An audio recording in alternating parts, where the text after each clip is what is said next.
Ayatollah Ali Khamenei মধ্যপ্রাচ্যের রাজনীতিতে অত্যন্ত প্রভাবশালী এবং একই সঙ্গে বিতর্কিত একটি নাম। তিনি শুধু ইরানের একজন ধর্মীয় নেতা নন, বরং দেশটির সর্বোচ্চ ক্ষমতাধর ব্যক্তি। রাষ্ট্রপতি, সংসদ, সেনাবাহিনী, বিচার ব্যবস্থা সবকিছুর ওপর সরাসরি বা পরোক্ষভাবে তার প্রভাব রয়েছে। কিন্তু প্রশ্ন হল, আলী খামেনি কে? কিভাবে তিনি ইরানের সর্বোচ্চ নেতা হলেন? তার হাতে আসলে কতটা ক্ষমতা আছে? এবং কেন তিনি বিশ্ব রাজনীতিতে এত গুরুত্বপূর্ণ? আজকের ভিডিওতে আমরা জানব আয়াতুল্লাহ খামেনির জীবন, রাজনৈতিক উত্থান, ক্ষমতার কাঠামো এবং তাকে ঘিরে থাকা বড় বড় বিতর্ক সম্পর্কে। আলী হোসেইনি খামেনি জন্মগ্রহণ করেন ১ এপ্রিল ইরানের মাশহাদ শহরে। তিনি একটি ধর্মীয় পরিবারে জন্মেছিলেন। ছোটবেলা থেকে ইসলামী শিক্ষা, আরবি, ফিকহ ও ধর্মতত্ত্বের সঙ্গে তার পরিচয় ঘটে। খামেনি শিয়া ধর্মীয় শিক্ষা ব্যবস্থার মধ্য দিয়ে বড় হন এবং পরে উচ্চতর ধর্মীয় পড়াশোনা করেন কোম শহরে, যা ইরানের অন্যতম প্রধান ধর্মীয় শিক্ষাকেন্দ্র। তার শিক্ষাজীবনে তিনি প্রভাবিত হন ইরানের ইসলামী বিপ্লবের স্থপতি আয়াতুল্লাহ রুহুল্লাহ খোমেনির চিন্তা ও রাজনৈতিক দর্শনে। শাহবিরোধী আন্দোলন। ১৯৬০-এর দশকে ইরান শাসন করছিলেন শাহ মোহাম্মদ রেজা পাহলভি। তখন ইরানে রাজতন্ত্র, পশ্চিমা প্রভাব, রাজনৈতিক দমনপীড়ন এবং ধর্মীয় গোষ্ঠীর উপর কঠোর নিয়ন্ত্রণ ছিল। এই সময় আলী খামেনি ধীরে ধীরে শাহবিরোধী আন্দোলনের সঙ্গে জড়িয়ে পড়েন। তিনি খোমেনির সমর্থক হিসেবে বিভিন্ন বক্তব্য, গোপন সভা ও রাজনৈতিক কর্মকাণ্ডে অংশ নেন। ফলে তাকে একাধিকবার গ্রেফতার করা হয়। শাহ সরকারের গোয়েন্দা সংস্থা তাকে নজরদারিতে রাখে, কারাগারে পাঠায়, এমনকি নির্বাসনেও পাঠানো হয়। এই দমনপীড়নই তাকে ইরানের ইসলামী বিপ্লবের সক্রিয় মুখগুলোর একজন হিসেবে প্রতিষ্ঠা করে। ইসলামী বিপ্লব এর পর ইরানে এক ঐতিহাসিক পরিবর্তন ঘটে। দীর্ঘ আন্দোলন, বিক্ষোভ এবং রাজনৈতিক অস্থিরতার পর শাহ ক্ষমতাচ্যুত হন। দেশে ঘটে ইসলামী বিপ্লব এবং নির্বাসন থেকে ফিরে এসে আয়াতুল্লাহ খোমেনি প্রতিষ্ঠা করেন ইসলামী প্রজাতন্ত্র ইরান। বিপ্লবের পর খামেনির গুরুত্ব দ্রুত বেড়ে যায়। তিনি নতুন রাষ্ট্র ব্যবস্থায় বিভিন্ন গুরুত্বপূর্ণ দায়িত্ব পান। তিনি ছিলেন বিপ্লবের প্রতি অনুগত, ধর্মীয়ভাবে গ্রহণযোগ্য এবং রাজনৈতিকভাবে বিশ্বস্ত একজন ব্যক্তি। ধীরে ধীরে তিনি ইরানের ক্ষমতার কেন্দ্রের দিকে এগিয়ে যান।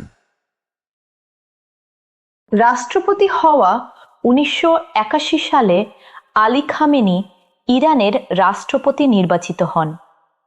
এটি ছিল ইরানের জন্য অত্যন্ত অস্থির সময়, কারণ তখন দেশটি একদিকে অভ্যন্তরীণ ক্ষমতার লড়াই, অন্যদিকে ইরান ইরাক যুদ্ধের মধ্যে ছিল। রাষ্ট্রপতি হিসেবে খামেনি ১৯৮১ থেকে ১৯৮৯ সাল পর্যন্ত দায়িত্ব পালন করেন। এই সময়ে তিনি বিপ্লবী রাষ্ট্রকে শক্তিশালী করা, যুদ্ধকালীন মনোভাব ধরে রাখা এবং ইসলামী শাসন ব্যবস্থাকে স্থিতিশীল করার কাজে যুক্ত ছিলেন।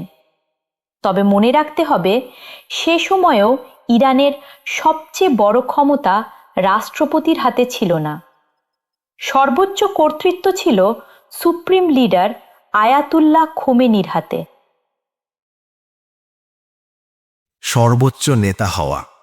১৯৮৯ সালে আয়াতুল্লাহ খোমেনি মৃত্যুবরণ করলে ইরানের নেতৃত্বের বড় প্রশ্ন সামনে আসে। এরপর বিশেষজ্ঞদের পরিষদ অর্থাৎ অ্যাসেম্বলি অফ এক্সপার্টস আলী খামেনিকে ইরানের নতুন সর্বোচ্চ নেতা বা সুপ্রিম লিডার হিসেবে নির্বাচন করে। এটি ছিল তার জীবনের সবচেয়ে বড় মোড়।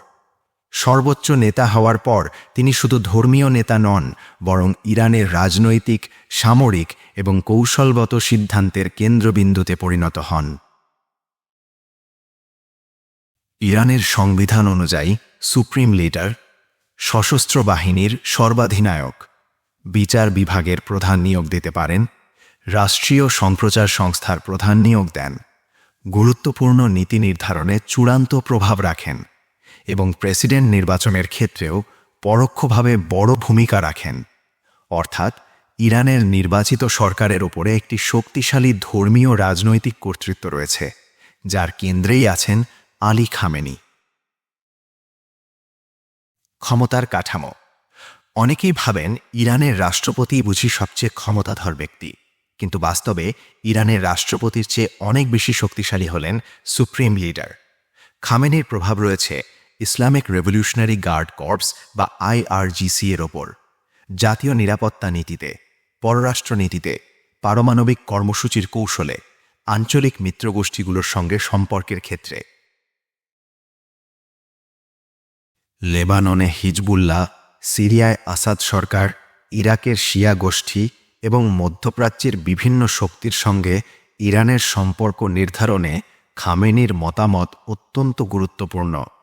এই কারণেই তাকে শুধু ইরানের নেতা নয়, বরং পুরো মধ্যপ্রাচ্যের ভূরাজনীতির একজন কেন্দ্রীয় চরিত্র হিসেবে দেখা হয়। বিতর্ক ও সমালোচনা। আলী খামেনিকে ঘিরে বহু বিতর্ক রয়েছে।